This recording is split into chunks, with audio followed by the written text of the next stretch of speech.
শহুরে নকশালদের বিরুদ্ধে এই লড়াইটা চলবে। মমতা টাইট না দিলে সেনা টাইট দিক, সেনাবাহিনী নামবে। আজ হরিশ সালভে, বিখ্যাত ভারতের শ্রেষ্ঠতম আইনজ্ঞ হরিশ সালভে, তিনি লন্ডন থেকে বসে আমাদের লিগাল যে ওপিনিয়নগুলো, লিগাল যে কোর্সগুলো রয়েছে, অর্থাৎ আইনি রাস্তা, সেগুলো নিয়ে আমাদের সাথে কথা বলছিলেন। আজ লাইভ বাংলার মানুষকে আমরা শুনিয়েছি।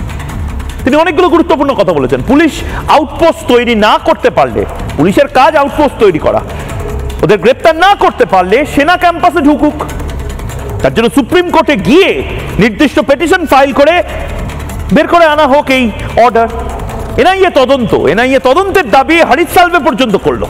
মানে আমি আপনি সাধারণ মানুষ, হরিশ সালভে বিখ্যাত আইনজীবী। এর পাশাপাশি আরেকটা খুব গুরুত্বপূর্ণ কথা বলেছে, সেটা নিয়েও কাটাছেড়া করবো আমরা। কংগ্রেস যেভাবে ভিন্ডারওয়ালা বা খালিস্তানিদের তৈরি করেছে, তার ফল ভোগ করেছে খালিস্তানিদের তৈরি করে, তৃণমূল সেভাবে মাওবাদী পুষছে এবং তার না ফল ভোগ করে। হরিশ সালভে আজকে খুব ভয়ঙ্কর আশঙ্কা প্রকাশ করেছে। হরিশ সালভে বলছে এই মাওবাদীদেরকে মমতা বন্দ্যোপাধ্যায় যেভাবে মূল স্রোতের রাজনীতিতে নিয়ে এসে সাংঘাতিক একটা কাজ করছেন, দেশবিরোধী কাজ করছেন, সেটা খারাপ।